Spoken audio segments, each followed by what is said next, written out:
Hello guys, welcome back to Th14's channel, and today we will be learning how to deal with mismatches in clan war leagues as a Town Hall 11. This easy 2-star strategy can deal with maxed out Town Hall 12s, 13s, 14s, and even some Town Hall 15s, and I will teach you how to execute it like a pro, and deal with all situations like compact bases with almost no trash buildings outside, bases with town halls in the center, and much more. So make sure to watch until the end to get the most value from this video. Now let's view the army composition for this strategy. In this army composition, we will be using 6 balloons, 17 baby dragons, and 20 sneaky goblins. For the spells, we will use 8 lightnings, 1 invisibility, and 1 jump if the enemy warbase has a town hall that is in the center, but if not, substitute the jump for 2 lightnings. For the clan castle, request 11 sneaky goblins, 1 rage and a battle blimp. Do not fill the remaining 2 empty slots because a scattershot, mortar, wizard tower can target the filler troops and blast your sneaky goblins. Your lightnings must also be at least level 7 for this to be effective. Upgrade them or use a power potion for the duration of the attack.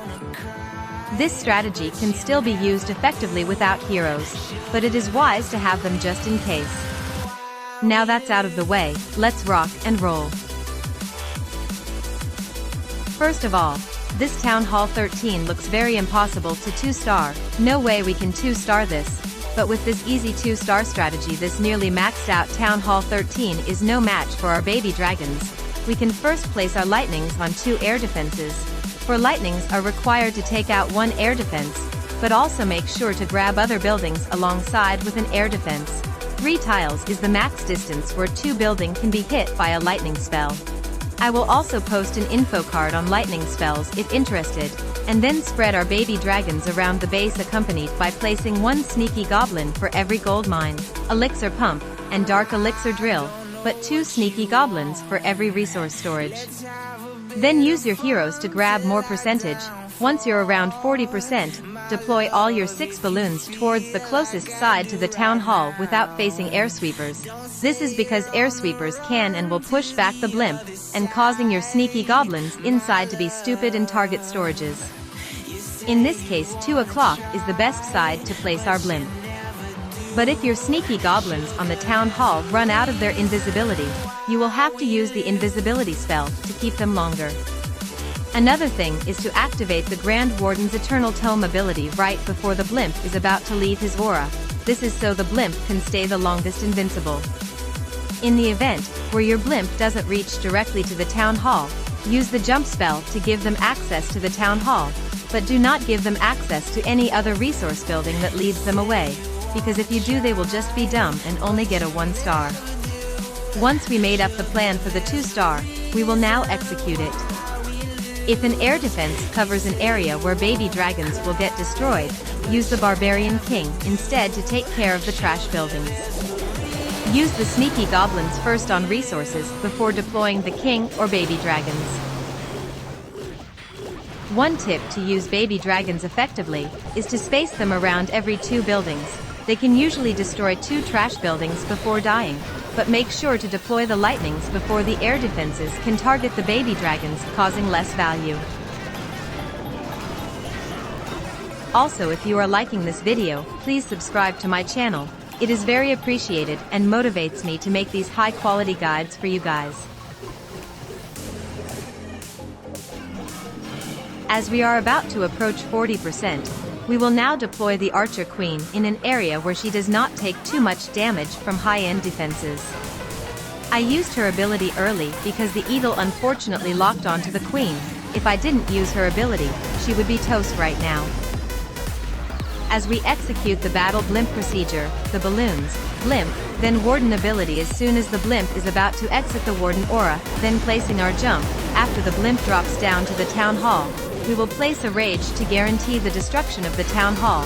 The reason why we rage the goblins is if a bomb, tornado trap distract the sneaky goblins, the rage will compensate the time by increasing damage output, meaning they are almost guaranteed the star.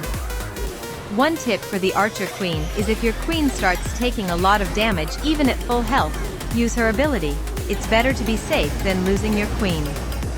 As we get the second star, notice that we still have 7 baby dragons to spare.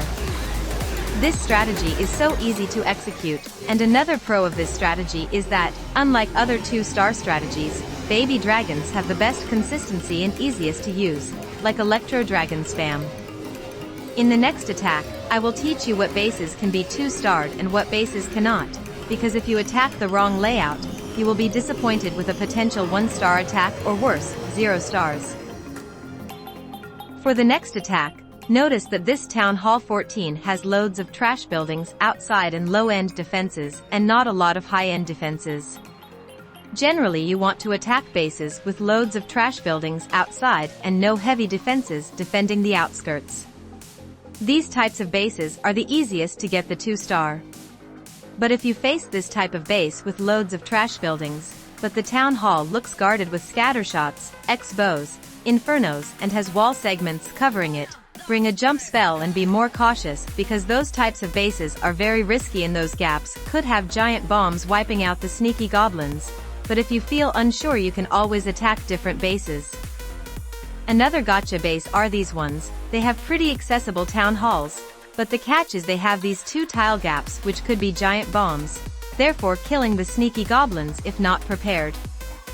You can counter this by A. Send in the blimp and balloons, and when the blimp drops you activate his ability so the sneaky goblins survive as demonstrated here, or B. Use the 20 sneaky goblins instead and sub out the battle blimp for a flame flinger and then use the warden ability to protect the raging goblins. I will also post an info card for flame flinger tips and tricks, if interested. Generally option B is superior because it doesn't use a siege machine, so that's how you will counter these types of tricky bases. If you encounter bases that are almost devoid of trash buildings in the outskirts, and guarded by heavy defenses, then avoid attacking these types of bases altogether. Your baby dragons will get fried by the high-end defenses and basically get no value, and high chance of the blimp failure, so don't bother attacking this base. Once I told you which bases are optimal and which ones aren't plus some attacking tips, we will proceed to 2-star this semi-max Town Hall 14, as a Town Hall 11. As we repeat the 2-star procedure of placing lightnings first, then our sneaky goblins, heroes, then our baby dragons, these spread out bases are really easy to 2-star, and the good thing about them is you can make some mistakes and still easily get the 2-star. If you're upgrading both the Archer Queen and Barbarian King, you can still get the 2-star, as long as you still have the Warden, and the base is 2-starable.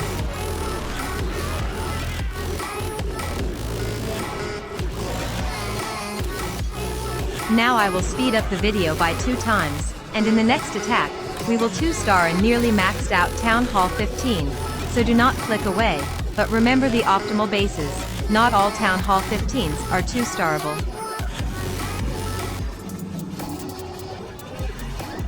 One thing to note is that make sure that the blimp does not face any air sweepers, or the attack will end up in a 1-star failure.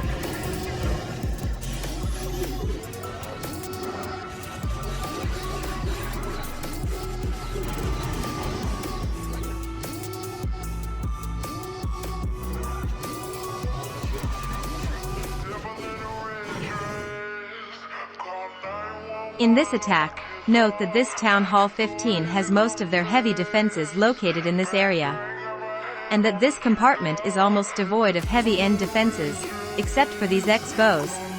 We can take out these 2 air defenses along with 2 archer towers, meaning we can easily pick up percentage with our baby dragons, because there is no defenses that can wipe our baby dragons. Also place the sneaky goblins before deploying baby dragons, because they can get more value than baby dragons if there's resource buildings outside. We can place our heroes in this compartment to assist in gaining more percentage. To get the 2nd star and gain more percentage, we will sub out the jump for 2 extra lightnings as this compartment has no walls, and then do our battle blimp procedure. But one problem, are these air sweepers? They will push the blimp back and will ruin the blimp, but if we deploy here, the blimp will have to travel a lot, and by the time the warden ability runs out, it will still have a long way to go, causing the blimp to also fail.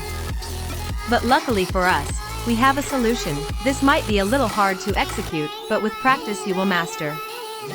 First we send all of our 6 balloons at this angle, then when this air sweeper sends its air, we will immediately send our blimp at this angle away from the balloons getting pushed back, then we activate the warden ability. The air sweeper will be delayed by about 4 seconds, meaning our blimp will be safely at the town hall, then we can do the blimp procedure. It might seem confusing at first, but when executed it will all make sense. Against Town Hall 15s, always be cautious and know that you will need to practice to master and get the 2-star on the Town Hall 15s. You will have to be a good base reader, and determine if there is enough trash buildings, the 2 tile gaps that could be giant bombs, and determine if you want to risk it. But for Town Hall 14s and below, you can easily 2-star them as long as the base is 2-starable and you know how to counter tricky bases. Always know if the town hall is close by and accessible, you can always sub out the blimp for a flame flinger and use the 20 sneaky goblins to grab the town hall, and that generally gets the 2-star easier than the blimp method.